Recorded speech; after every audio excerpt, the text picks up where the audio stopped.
and thank you for being here. It's an honor for me to chair this tribute panel dedicated to Mario Tronti.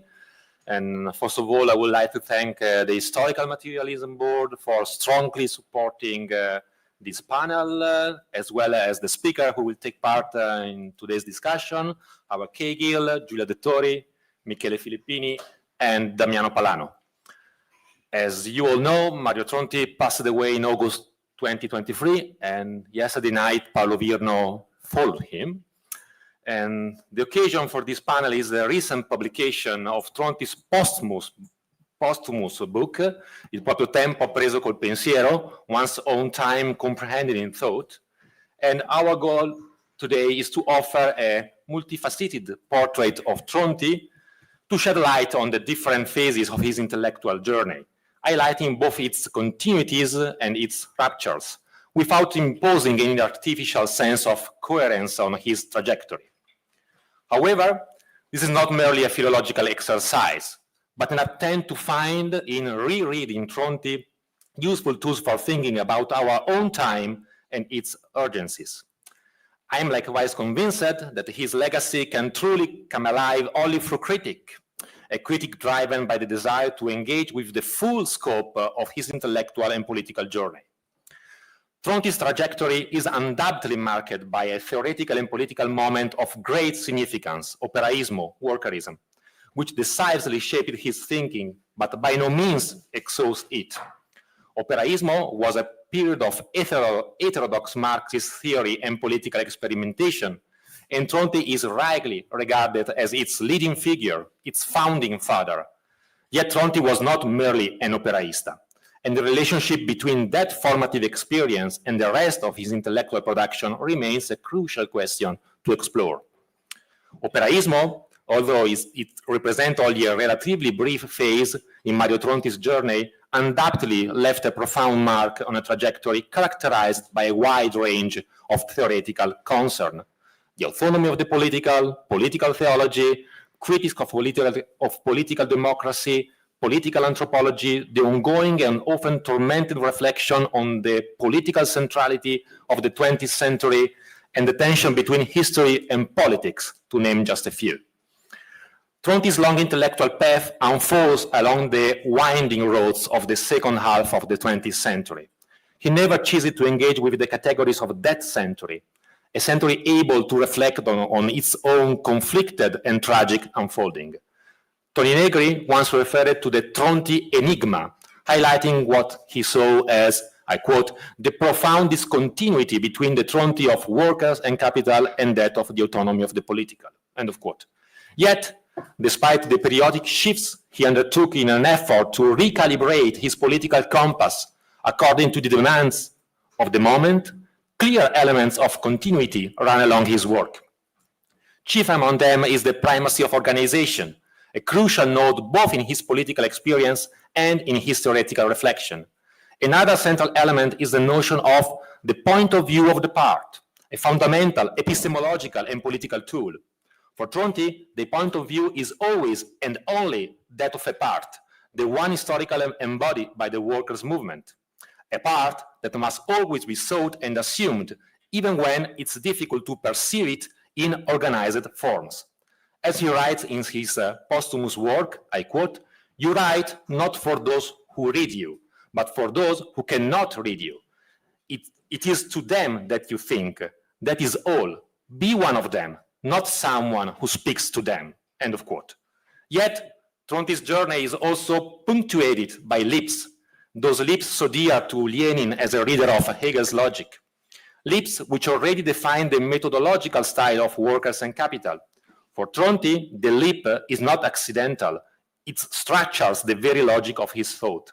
In its own words, I quote, "Of course, great things are achieved through sudden leaps. The discoveries that matter always break the thread of continuity, and you can recognize them by this. They are the ideas of simple men, which seems madness to scientists," end of quote. I think there is something profoundly vital in this theoretical anti-dogmatism, something that still speaks to contemporary Marxism and political thought more broadly. One of Tronti's less explored leap is perhaps his recovery of the theme of transcendence, developed both in the realm of political theology and that of spirituality, a turn that begins in the 80s. During this period, Tronti becomes convinced that the political does not exhaust the totality of human relations, that there is something which transcends politics, something that must be examined and referred back to, something beyond politics, yet which ultimately shapes it. Transcendence reintroduced into the body of politics the contradiction that had disappeared with the waning of the vital antagonism between the workers' movement and capital. During this period, Tronti develops a critique of politics understood as mere immanence, since immanence reduces political action to pure pragmatism. Recovering transcendence, on the other hand, allows politics to be redefined in terms of realism, and the tension between transcendence and realism will mark all the next stages of his intellectual journey. It is a path defined by the pursuit of a freedom experienced both in one's inner life and through belonging to a part. Tronti described himself as a Freigeist, a free spirit, precisely by virtue of having been a communist. His inner freedom was never an escape from the world, but a ceaseless struggle with it, to be within one's own time without belonging to it.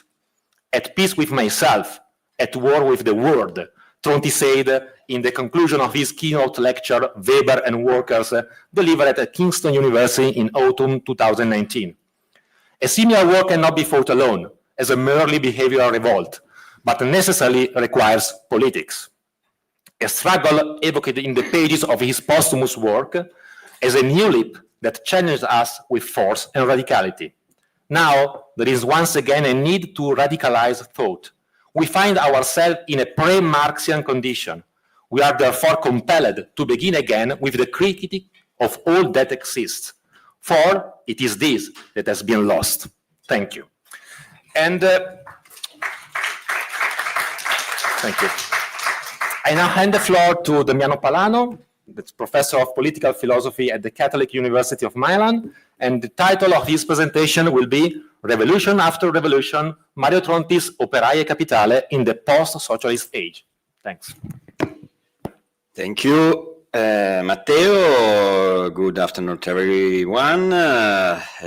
It's an honor for me to be here today, but it's a demanding honor because I have to, my presentation is about a very important book, Operai e Capitale, Workers and Capital, and it's very difficult to say something original, something new, something intelligent about this book, but I try to say something. The title of my presentation is Revolution After the Revolution, Mario Tronti's Operai e Capitale in the Post-socialist Age. What is the Post-socialist Age? I'll try to explain you that.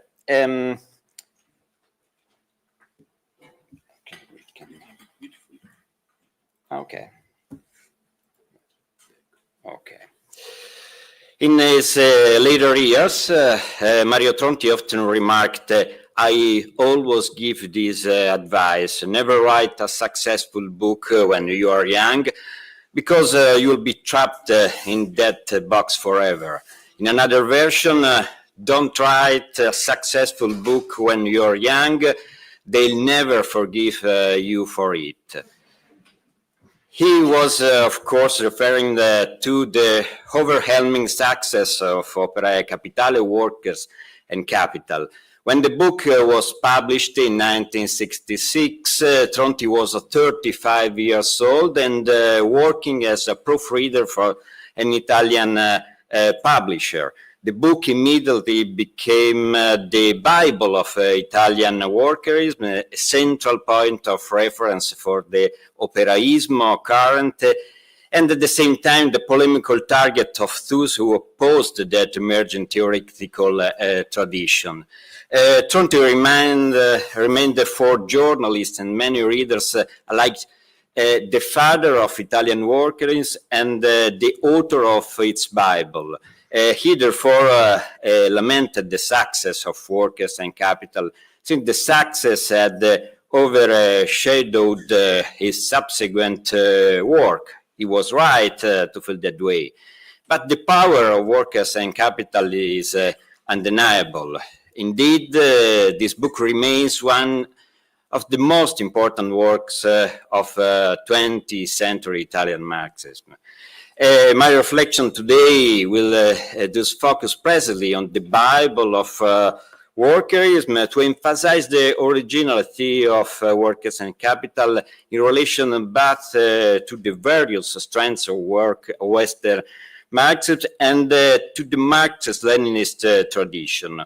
More explicitly, I propose that workers and capital should be regarded as an attempt to elaborate a post-socialist, post-revolutionary, and post-Leninist Marxism.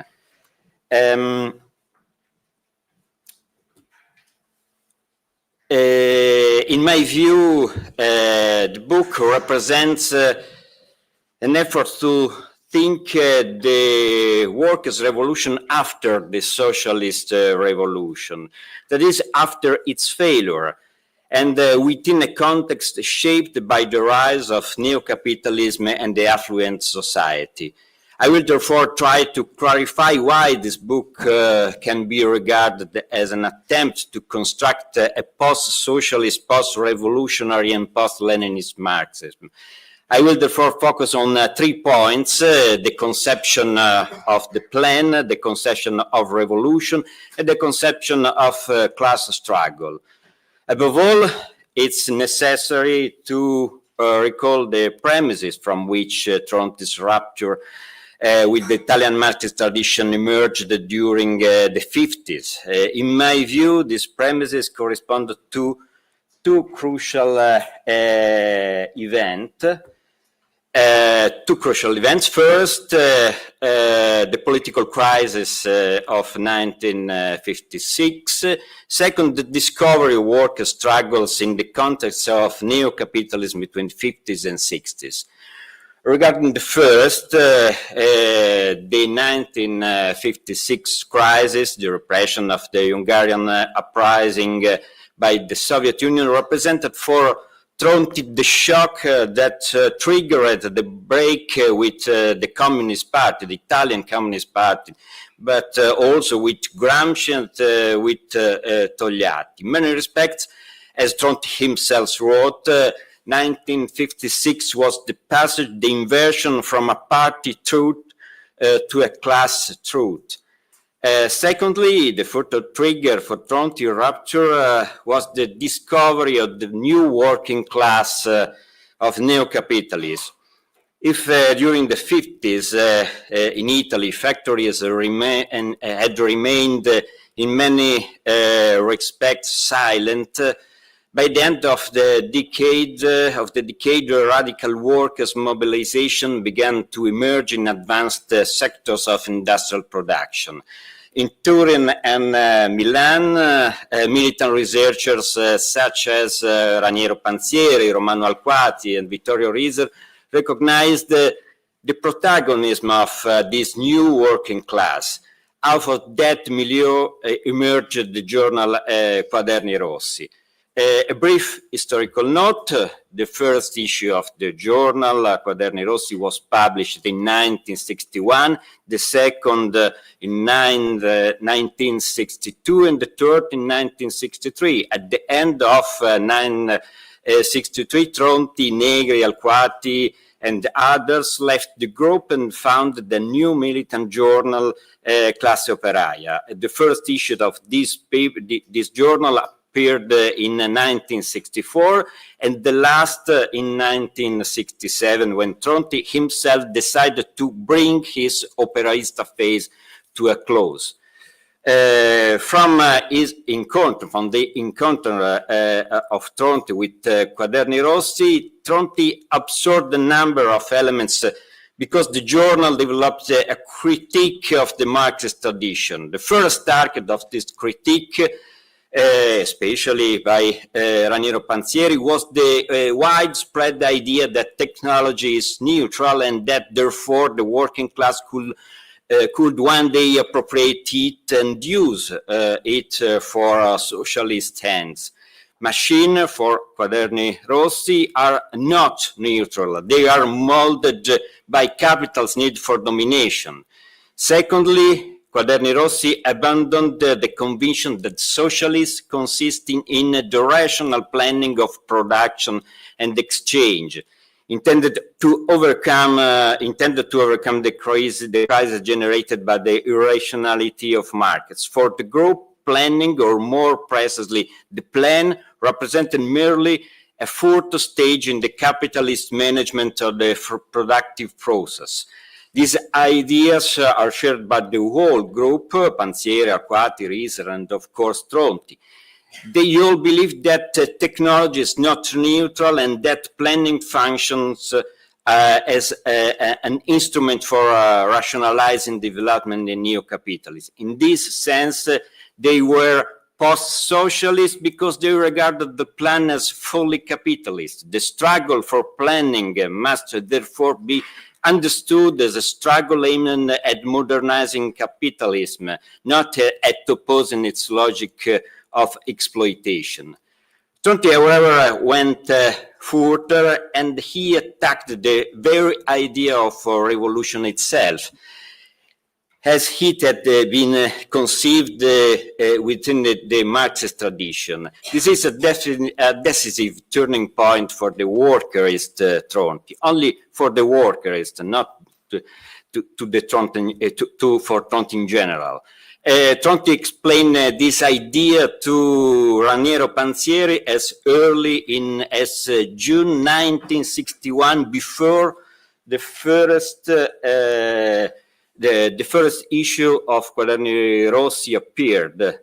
Tronti wrote, "Today the whole knot to be untied lies here in this difficult marriage between capitalist development and workers' revolution. As a result, the revolution must live actively within intimacy of capitalism's daily process of development. Revolution must be understood as a revolutionary process, as the self-organization of the working class, as a revolutionary class within capitalist system itself.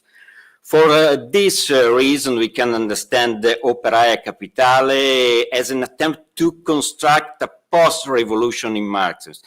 That is a Marxism that abandons the classical conception of revolution.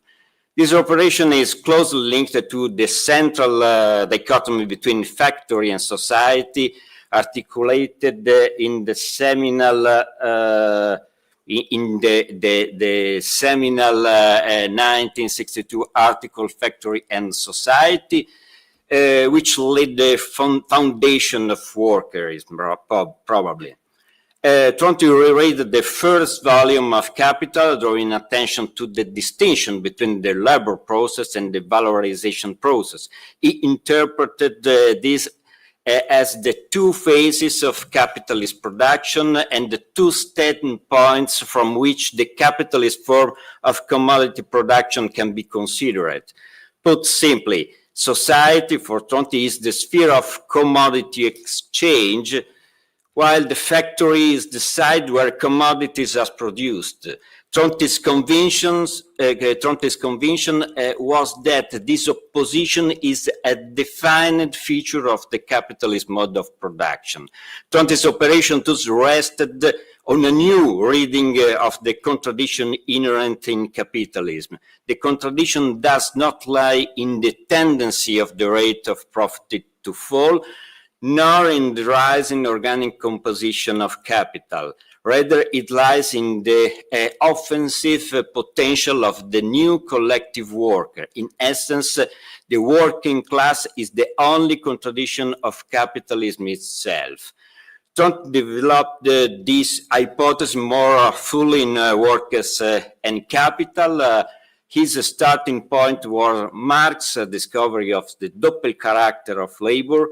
Labor power produces its actual use value only at the moment of its consumption Only when inserted into the labor process does it release its productive capacity. In short, the owner of the means of production and purchases on the market the exchange value of labor power. In order to produce surplus value, he must insert it into a labor process.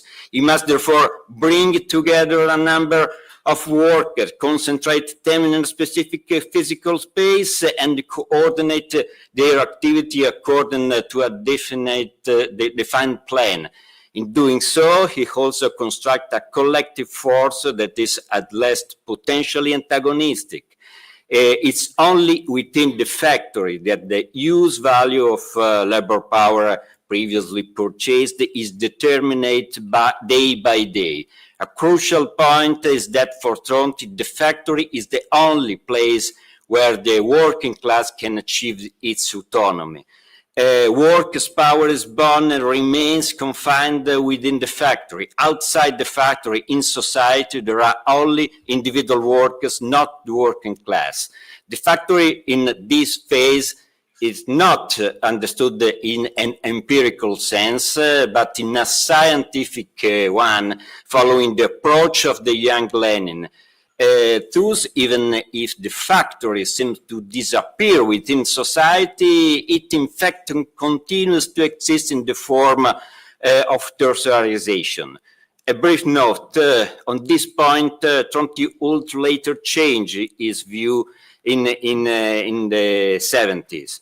But for Tronti, this distinction between factory and society cannot be overcome. The distinction between exchange value and use value, between valorization process and labor process, between society and factory are constitutive of capitalism itself. And the conflict between factory and society, between the working class and the capitalist social order is for Tronti an endless struggle. The discovery of this structural dichotomy between factory and society led Tronti to conceive revolution not as a rupture, but as a revolutionary process within capitalism. Accordingly, his notion of class struggle changed profoundly in relation to the Marxist tradition. For Tronti, class struggle is in fact the affirmation of the autonomy of working class within the factory. They achieve autonomy essentially means to deny oneself as labor power by interrupting the productive cycle. Consequently, for the workers, Tronti, there is no distinction between economic and political struggles. The economic struggles in the factory is directly a revolutionary struggle. Moreover, the main weapon of the working class is not the party, but the refusal of work. The working class for Tronti is a pure element of refusal. The working class is a power of total refusal of progress and the so-called general interest in society.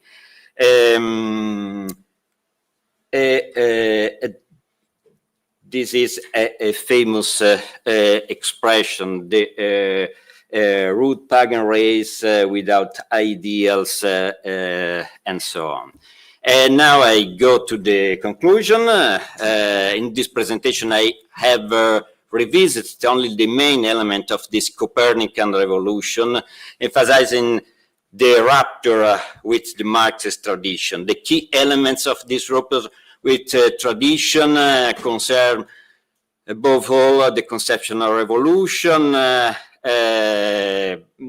the conception of class struggle. And this operation represents a break with tradition on many levels. Against classical Marxism, Tronti does not see technological progress as a contest by the working class. Against the Marxist tradition in general, it does not consider the goal of a socialist revolution to be the rational planning of production by the working class. Against the Marxism of the Second International, for Tronti, the real contradiction of capitalism is the working class itself, against the Leninist tradition, because Tronti abolishes the distinction between political and economical struggle, nor does he believe that the party must bring consciousness from outside to the class, against the left communism, against the young Lukács of history and class consciousness, against also the Frankfurt School, because Tronti shares the diagnosis of advanced capitalism as consumer society, and agrees that society is indeed one of passive, one-dimensional consumers. But to this pessimism, he opposes the conviction that the working class in the factory remains a revolutionary force capable of resisting capital. Tony Negri later argued that after Workers' Capital, Tronti betrayed his original position. This is partly true. His inquiry into the autonomy of political led him in a different direction. But it's also true that Negri abandoned several of the books of Operai, Capitale, key insights. This does not mean, however, that Workers' Capital was free of unresolved problems. Remains open to debate whether Workers' and Capital marked the end of operaism and the beginning of post-operaism, as Tronti claimed, or whether it inaugurated a coherent neo-operaism. The question also remains open as to whether Tronti represents the eschatological soul of operaism, while Tronti embodies its Canteconti quan. But these developments belong to another story. The point today that 60 years on, Workers and Capital remains a classic, one we can reread each time with new eyes, and for its capacity to break with tradition, with an abandoning it, it remains a genuine turning point. And in the end, this is why we cannot forgive Tronti for having written, when he was young, a successful book. Thank you. Thank you, Damiano, and I now hand the floor to Michele Filippini. But before giving him the word, allow me a brief moment of advertising. Among other things, Michele, together with Jamila Mascat and myself, edited in 2017 the anthology of Tronti's writings, Il Demone della Politica, The Demon of Politics, which will also be published in English by Routledge in a few months. We hope that this will be a valuable tool for the critical reception in the international arena, as it brings together, for the first time, writings from the late 50s to some excerpt from the posthumous book.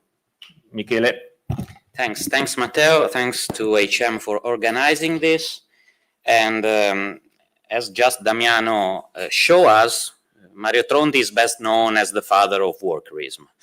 And workerism influenced many groups of the extra-parliamentary left in Italy, and not only in Italy, in the 70s. It also impacted many disciplines, such as philosophy, literature, and even architecture. Then it reached the present day through what is called now the post-workerism tradition. The continuity of this tradition, obviously, is still a hot topic among scholars and activists. The starting point of workerism, the origin of what could be called a heresy with respect to the Gramscian Italian communist tradition, is a new interpretation of Marx's Capital and Grundrisse. Tronti, in fact, is well known, advocates a return to Marx the scientist, against what he called the ideological Marxism. This posture highlights some contrasts, of course, with the orthodox Marxism of the Italian Communist Party.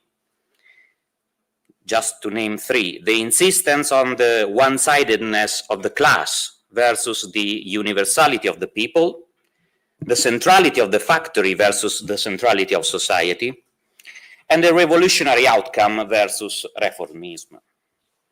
In this context, Tronti reinterprets Marx not for a merely intellectual interest, but to renew class politics in Italy in the face of the transformations of Fordism. Okay, here one thing must be noted immediately, which will be the focus of my presentation. From this very beginning, which is presented as a return to Marx, Tronti also points out at the same time the existence of certain limitations in Marx's works. Let me see if this works.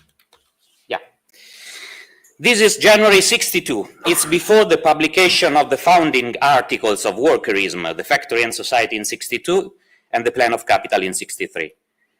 Tronti writes, there is naturally a work to do of critique internal to Marx's own oeuvre. Those parts that should be isolated and rejected are those in which this type of scientific generalizations seems not to have succeeded, and where, as a result, particular facts, a particular stage of development of capitalism are immediately generalized, and thus end up putting on the vest, becoming the allegorical figure of capitalism as a whole. Tronti here is saying that Marx generalized a particular stage of capitalism, and that one that saw capital as the protagonist and the sole political entity facing a still weak, unorganized working class, and also a state that was merely, as well known in the manifesto, the committee for managing the common affairs of the bourgeoisie. But under the different conditions of developed capitalism in Italy in the 60s, as in the USA in the 30s, the working class has instead grown politically. Hence, Tronti's famous inversion between workers and capital arises. Marx's thesis, wrote Tronti, that capital explains everything behind it, is probably no longer true, because clearly there is something today that explains capital, and that is the working class itself. The primacy of the working class over capital is the hallmark of Tronti's workerism.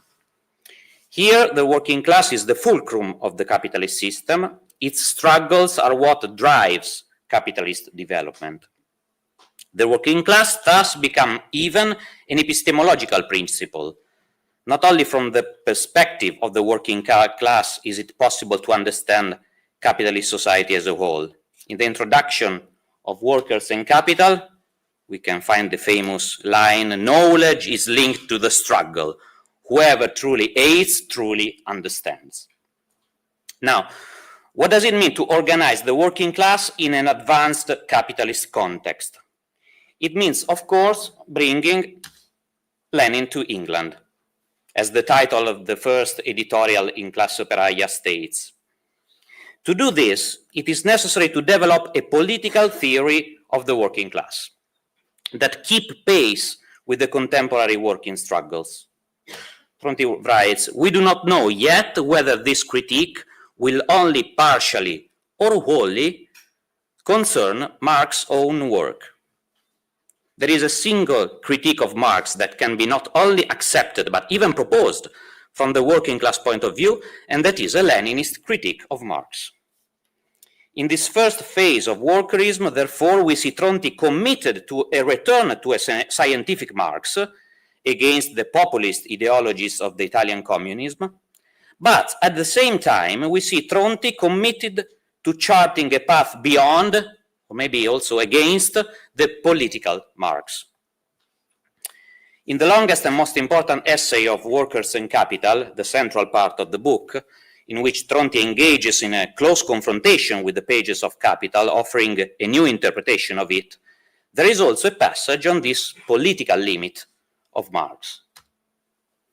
Here, in Marx's lack of direct political activity, in a lack of practical long-term foresight on the part of the politician, these are the limits of Marx, faced with the processes that socialize capital, which he intuited with such genius, he found nothing better than this aspiration of an aggressive proletarianization of working class labor power as the only antithesis that could not be absorbed by the system. Marx, therefore, as a politician, has not foreseen either the organizational development of the working class or capital's attempt to integrate it. Rather, it was precisely the political development of the working class that has served to prevent its integration and produce a revolutionary subject. And it was Lenin who had done so, albeit in a context of weak capitalist development. When Tronti published Workers and Capital in 1966, he was already aware of this new problem, the need to formulate a political theory of the working class.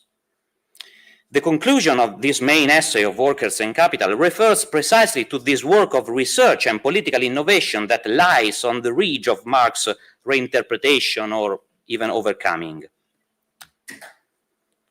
Again, quotation, does this mean that if confronted with Marx, the working class point of view would arrive at a kind of parricide?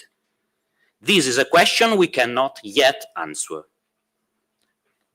In 1971, 5 years later, the first publication of Workers and Capital, a second edition of the book was published, and it was enriched with a postscript of problems, another text.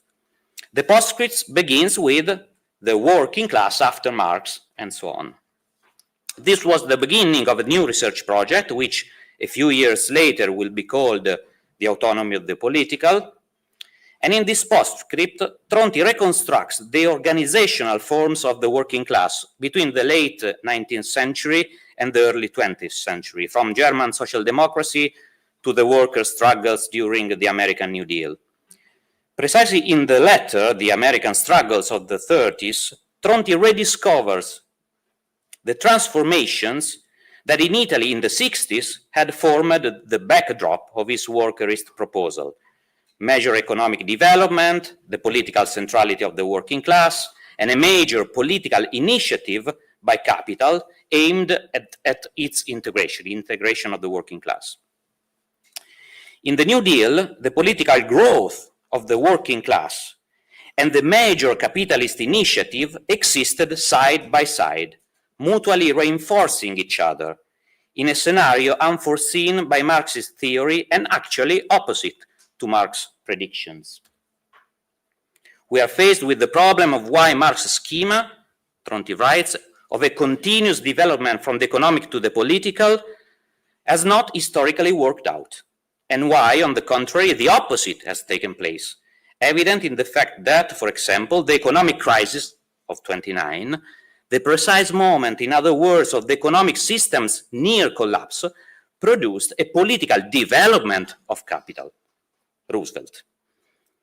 Tronti's answer is that a new level has emerged beyond the economic conflict, and this level is the political level, on which new actors are moving with certain autonomy.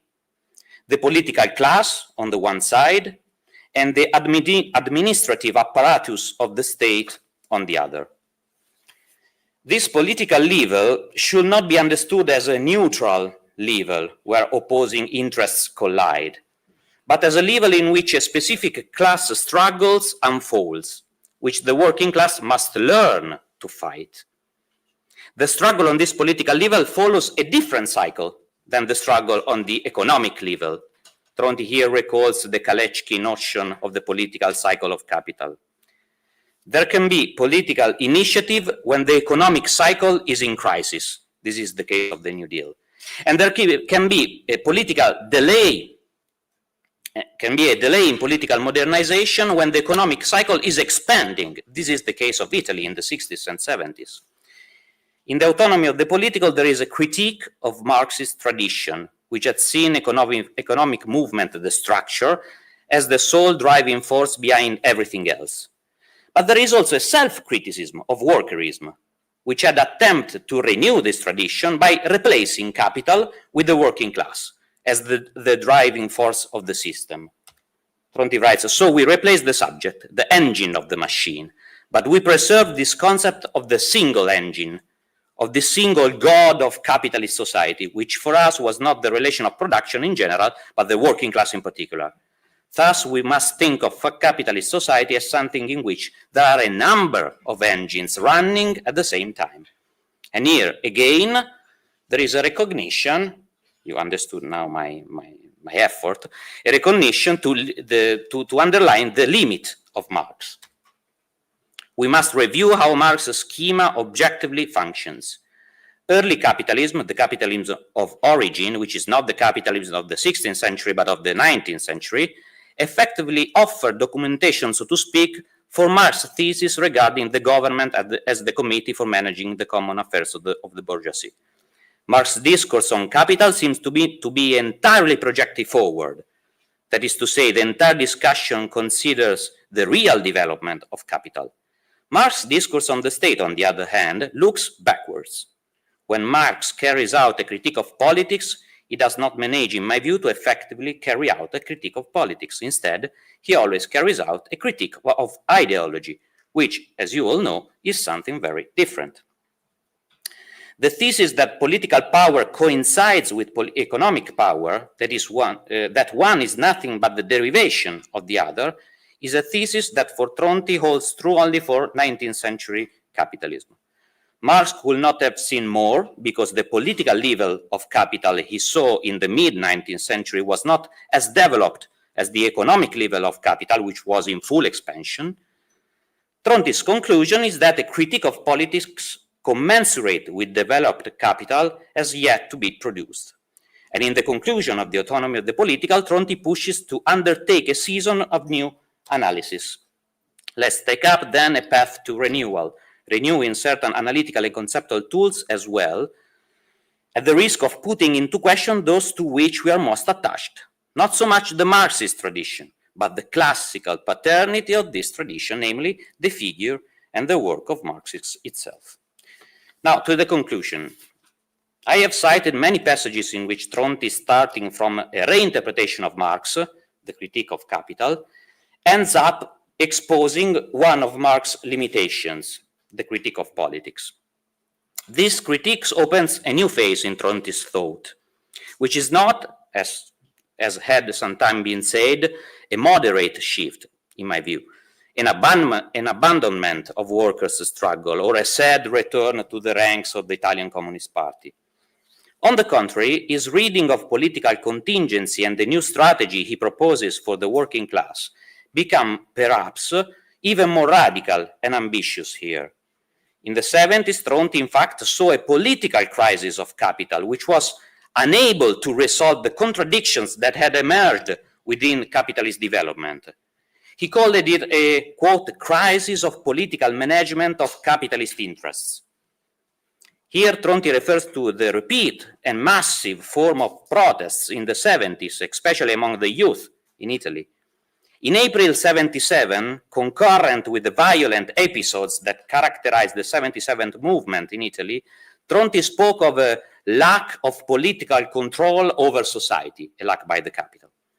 This crisis, Tronti continues, can only have two outcomes. Either capital's political blockage managed to diffuse social development, opening the way to conservative stabilization, or the working class managed to politically reform the state, breaking capital's political blockage. So conservative stabilization versus revolutionary development.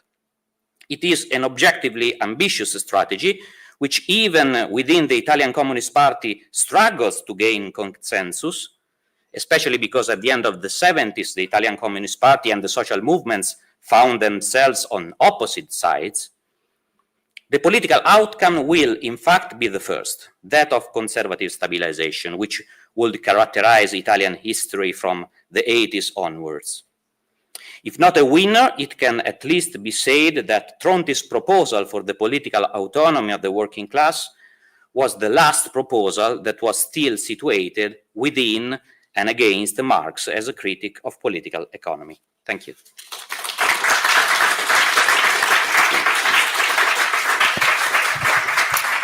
Thanks, Michele. And now I hand the floor to Howard Caygill, The title of his speech will be Three Nietzschean Themes in the Thought of Mario Tronti.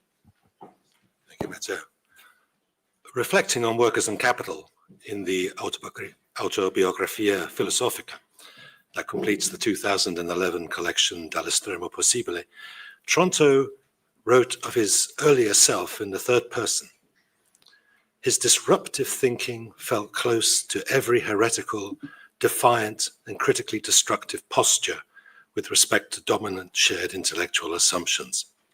Some have found in his incisive and militant literary style, with its irreverent and innovative form, definite signs of the work of Nietzsche. This interpretation seems very close to the truth. During an interval of the conference on Tronti and Weber that we held in CRMEP in 2019, I enjoyed one of those highly compressed extemporary conversations with Mario, which I always thought showed him at his best. I mentioned to him Weber's observation dating from the 1890s, a high point of German social democracy, that, this is Weber, the probity, Ehrlichkeit, of a contemporary intellectual can be gauged by their relationship to Marx and Nietzsche. That is, to Marx and Nietzsche. And of course, Mario agreed, but not quite in the way that I expected. I mean, Weber's dictum is usually understood in terms of supplementing historical materialism with a philosophy of power and domination, which Mario assumed was so obviously the case and so obviously the achievement of Weber, but maybe also Lenin, that it didn't merit further discussion. He was interested instead in the Nietzschean logic of revaluation of values, and said provocatively, for some, that Workers and Capital was a Nietzschean text, but in terms of Weber's equation, perhaps not Nietzschean enough. And we picked this up again during a visit I made to him in his office at the Italian Senate with Electra Stimuli a few months later. It was very, it was very amusing because Mario was very worried when we made it to his office if he'd had trouble with the Carabinieri at the door, because apparently the Carabinieri had been turning away a lot of visitors to Tronti. And I admitted that, in fact, I'd forgotten my passport that day. So, British don't carry ID. And the Carabinieri insisted on seeing my identity card. And all I had was my monthly season ticket to the local swimming baths. And I showed this, it's a British ID, and we got in. And Mario was absolutely delighted, that you can get into the Italian Senate with a swimming pass. We got back to talking about the worker as Nietzsche on that occasion. And Mario recalled, as he did so beautifully in his 2019 Il Popolo Perduto, he recalled I quote now from Popolo Perduto, the experience and reflections of 30 years of university teaching led me through the entire history of modern political thought. I began my courses with Machiavelli and concluded them with Nietzsche. Two names that make the beautiful souls fall off their seats.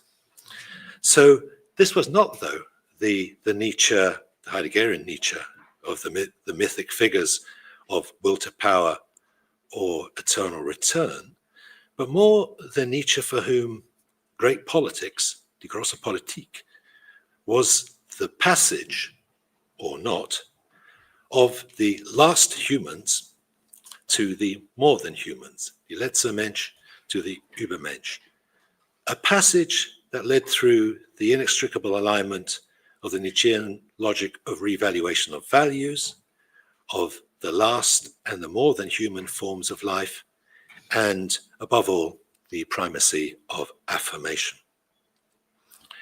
So Tronti's was a Zarathustra and genealogy of morals oriented reading of Nietzsche in which these three themes interlock.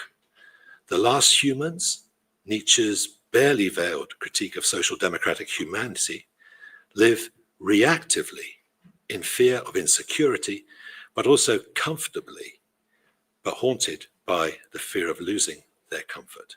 And this reactive character, or ressentiment, afflicts all of their evaluations and motivates their propensity to defend their privilege and entitlements with the utmost violence.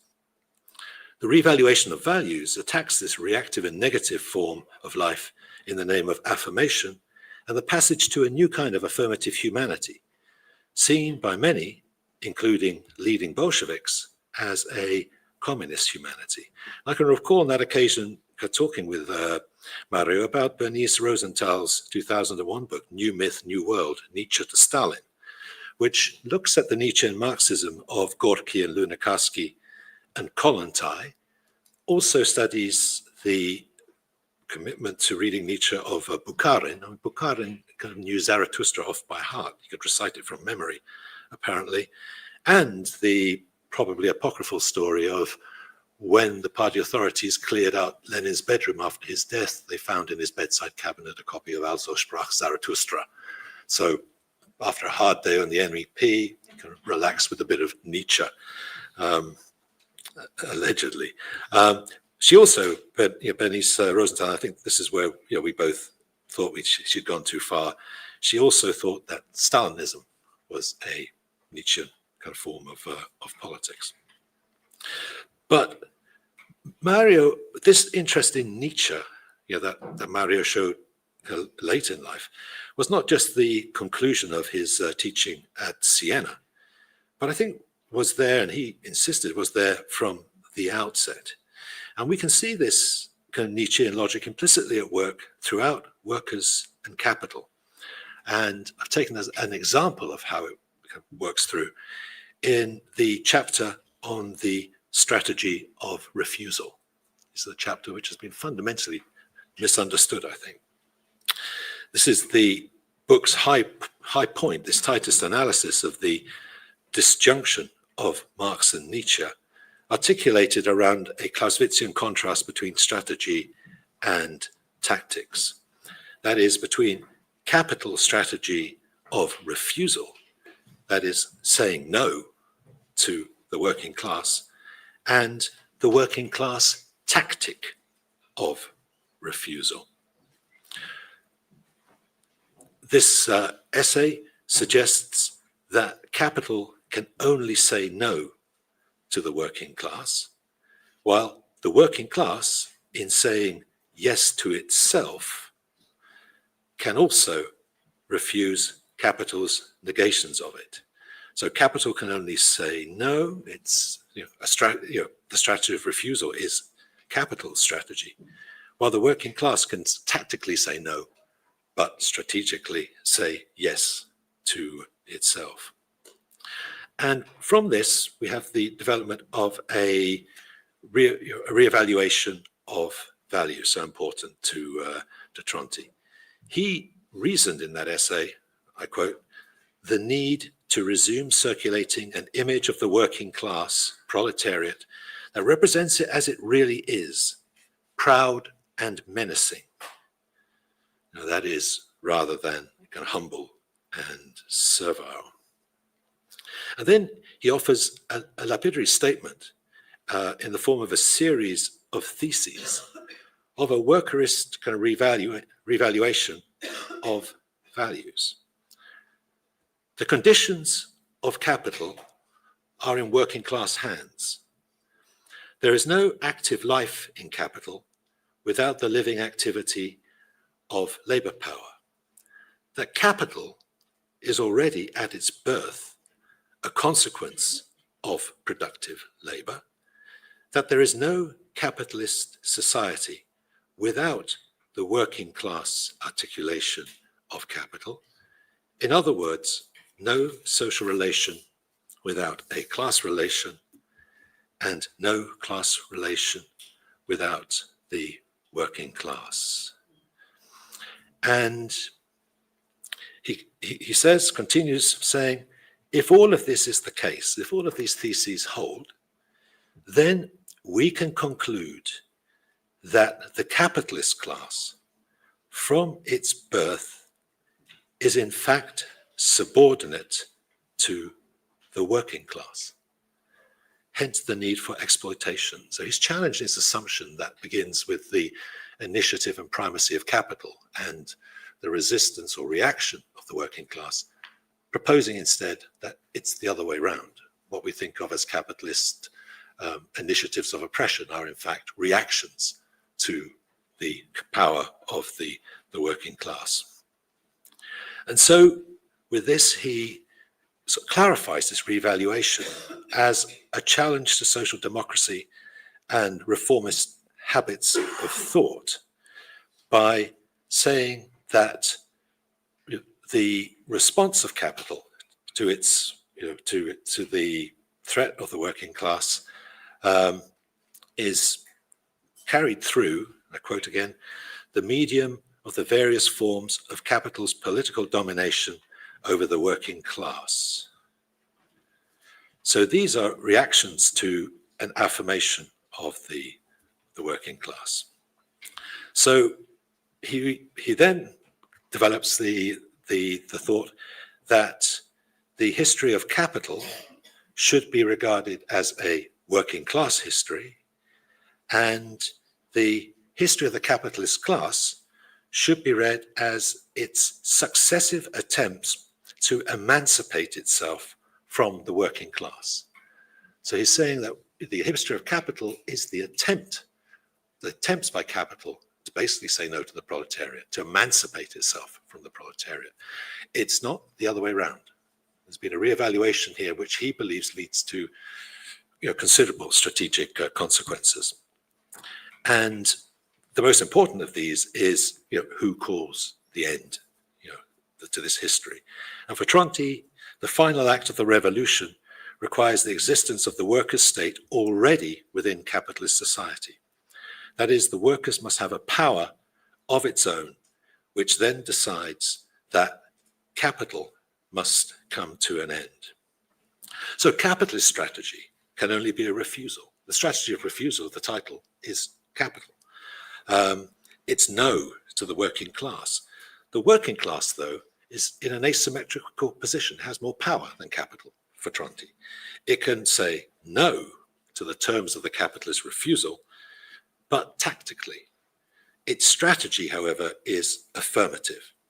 And this follows from the asymmetry, Tronti puts it very clearly, that capital cannot destroy the working class without destroying itself, but the working class can destroy capital.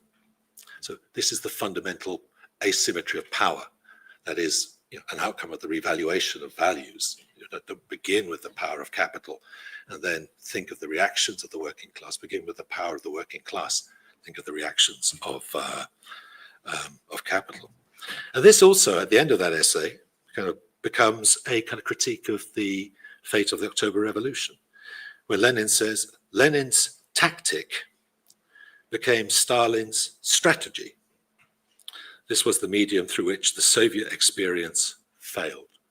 So it's precisely by not maintaining the affirmative strategy of communist assertion of the working class and responding reactively to threats to the revolution that Tronti saw the failure of the October Revolution. Now, to finish, in the fragment of thought called Warburg and Us, from the 2015 Dello Spirito Libero collection, Tronti reflected on the difference between the present that we live and the one that we deserve. And he says, for Warburg, Abbé Warburg, the present that we deserve was the early Renaissance that saw the rebirth of pagan antiquity. For us, it's the early 20th century that saw the rebirth of modern humanism in communism and the workers' movement, and its vision of a new humanity. But that may be the life we deserve, but it's not the life we have. Instead, Tronti continues, we live in the present of the last humans, in the diversion of revolution. And I'll end with this passage from Tronti. Always when we attempt an assault on the heavens, we risk a fall into hell. But we don't live our common lives in hell or in the present we deserve. We live in an Eden castle, an earthly paradise in the form of Kafka's castle, without angels or demons. It's just we, last men and last women, by now impossible to supersede. Thank you.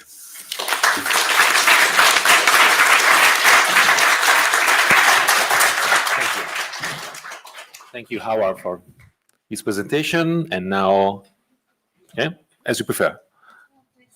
Oh, yeah, for sure. I hand the floor to Giulia Dettori from University Roma Tre. And the title of her presentation will be Grasping Our Time for Thought, a Posthumous Political Essay. Thank you.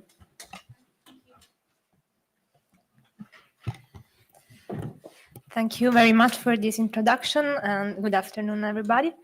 On August 7, 2023, Mario Tronti passed away. At the end of that long and troubled path, as he liked to define it, that was his life, entirely spent in the spirit of a thought lived and antagonistically intertwined with the history of his own time.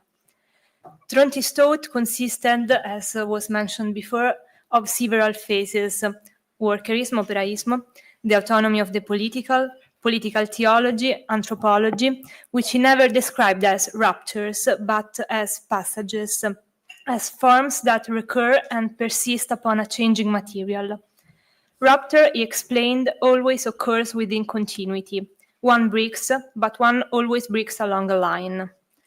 His line of inquiry was first and foremost guided by the need, learned from Marx, to unite theory and praxis. Tronti defined himself in that order as a militant, a politician, and a thinker. The historian, he said, narrates history. The philosopher interprets it. The politician thinks it. And he added that in the relationship between thought and politics, the primacy belongs to politics, because thought is only thought, whereas politics is both thought and action. Whoever thinks politics must also do politics. He cannot avoid doing so. Otherwise, he is not thinking the way to act within reality. He is constructing an image of reality. Those who think politics while doing it, or who do politics while thinking it, enter into a hand-to-hand struggle with history. In this task, one is helped by the study of ideas from earlier thinkers and philosophers, but those ideas must then be measured against the historical time in which one lives. Tronti paraphrased Hegel's famous dictum to express this thesis: one's own time grasped in thought. For him, therefore, politics is one's own time grasped through thinking and practiced through action. And one's own time must be understood and then possessed in its eternal ambiguity, as contingency and as history. These are the themes contained in Tronti's last book, published right now only in Italy by Il Saggiatore, after his death, which I helped to edit. And for this work, he had chosen precisely Hegel's phrase, one's own time grasped in thought, to which we added the bare subtitle, A Posthumous Political Essay. For the cover of the book, we chose to place on a white background the red trunk of a tree, reproducing the one Tronti had painted in the garden of his house, which he called the Tree of Communism. In a few lines found in one of his notebooks, he described his project as a deliberately posthumous book, perhaps left unfinished, a distillation of thought. Tronti envisioned this essay as a kind of political testament and began writing it in August 2021. There he reworked and enriched a paper he had presented at the 2019 conference After the Wall, Europe, Democracy, the Left 30 Years After 1989. He continued working on the book during the following 2 summers and gave it a conclusion only partially definitive shortly before his death. With this essay, he offers readers a synthesis of the main themes of his theoretical and practical trajectory. As mentioned earlier, the central theme is a reflection on the relationship between thought, history, and politics. To grasp one's own time through thought, he explains, is ready to do politics. It means taking part in the destiny of the human world as it stands before you, outside of you, and against you. Not only to know it, for knowledge is never neutral. One must know the world in order to transform it. And Tronti adds in this book, what should one do with the history of one's own time while one comes to know it in its forms of word, in its forms of life? This is for me the question, and the answer is to preserve, to improve, to overturn. Thought, compared to the owl of Minerva that begins its flight of exploration only at dusk, retraces the space-time in which the 20th century unfolded and declined. This is because knowing the past is essential in order to imagine a future different from a present in which capitalism, as a social relation and as a structure of power, seems to have imposed itself universally, suppressing any form of critical thought and transformative praxis. To think, or rather to rethink history, therefore, means to interpret in order to transform, as I said. It means looking at events always armed with the partisan point of view, that one of the oppressed, the defeated, the forgotten, in order to rescue the past from the narrative of the ruling classes. It means, in this way, to outline, through a philosophy of the time to come, the possibility of reopening an antagonistic practice, capable of redrawing the balance of power between those below and those above in society. Tronti writes in the book, and Matteo already read this sentence, it is the condition of the many that unsettles you. You write not for those who read you, but for those who cannot read you. Thought thinks for them. That's all. To be one of them, not one who speaks to them. This work of investigation, that is a true archaeological excavation, revolves above all around a key period at the end of the 20th century, that it was central in Tronti's reflection in his later years.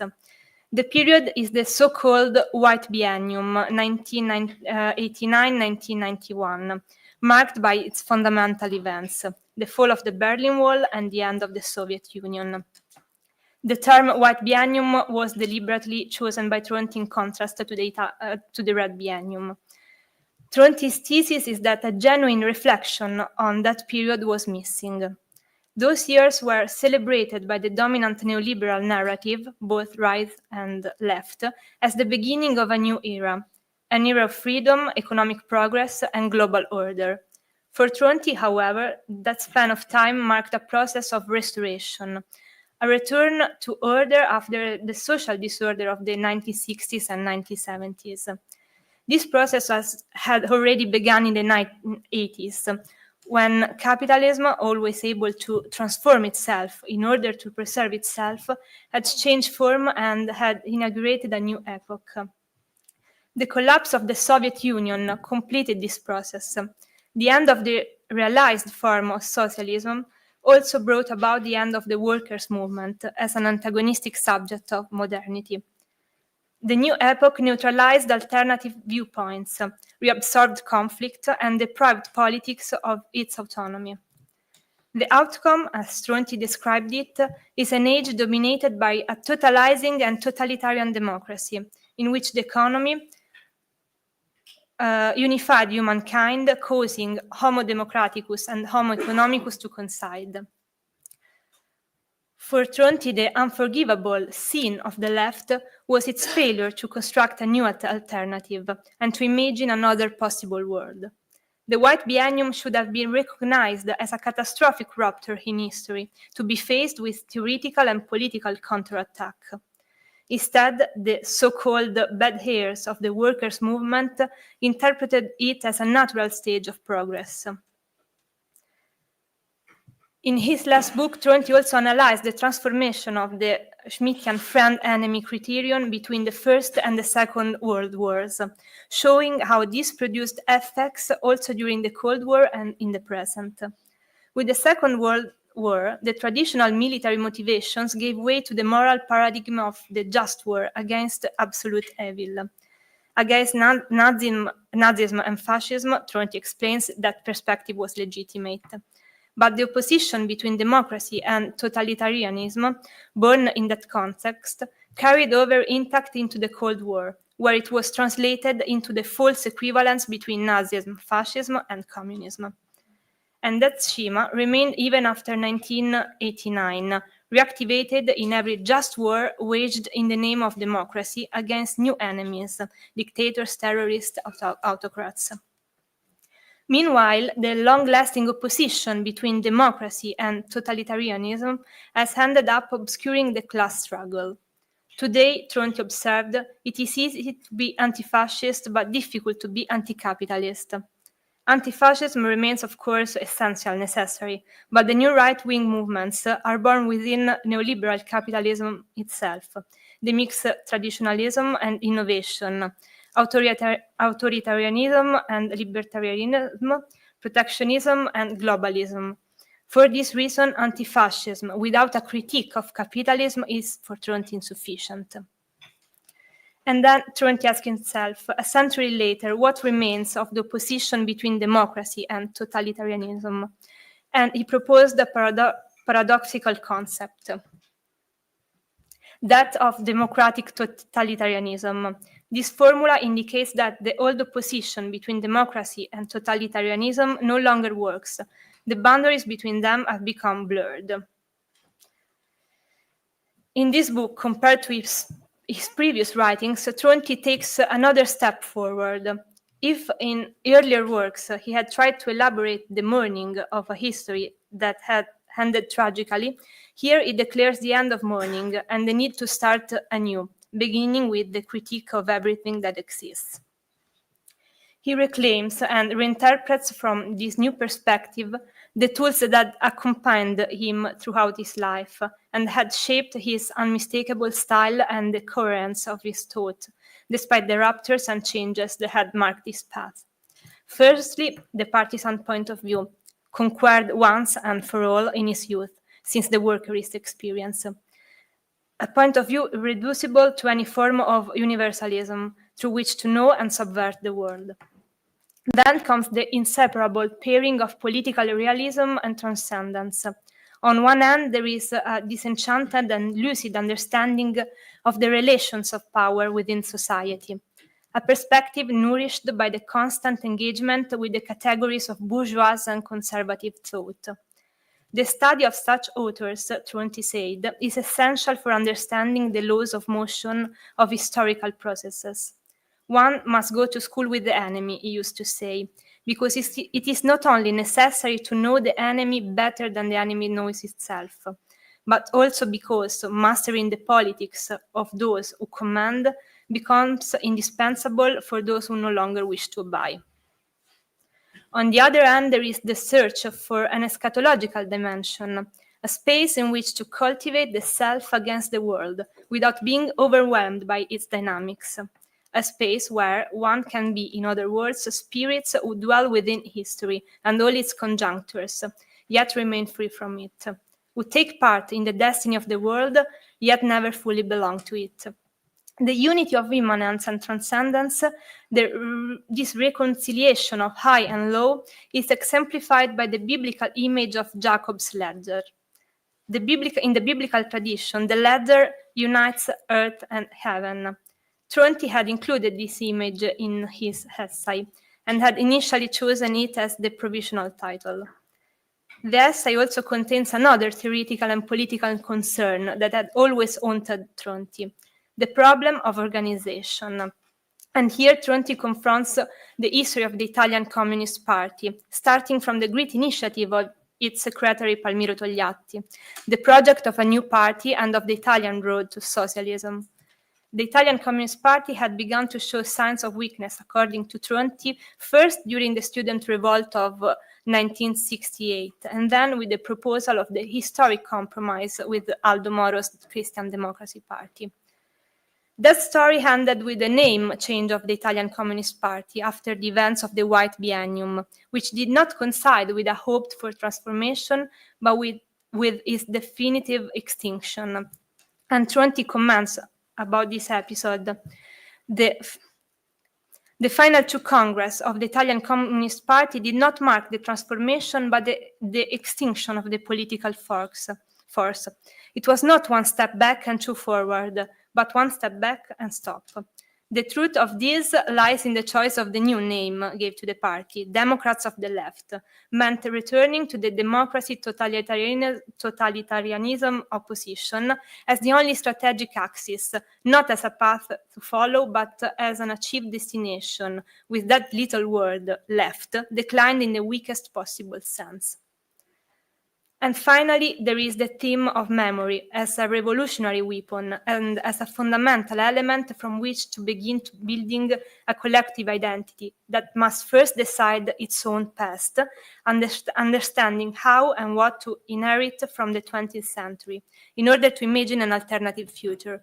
It is a constant Hegelian exercise in which that inheritance is preserved, improved, and elevated. A work of critique that, as Tronti explained, destroys the negative and preserves the positive, giving life to a store of knowledge and weapons made up of themes, authors, memories, and ideas, a true atlas of working-class memory with which to keep alive and autonomous the battle of ideas. In conclusion, in these pages, as in his entire biographical and intellectual journey, Mario Tronti bequeaths a way of being in the world and in history that is at once the acknowledgement of defeat and the attempt never to surrender.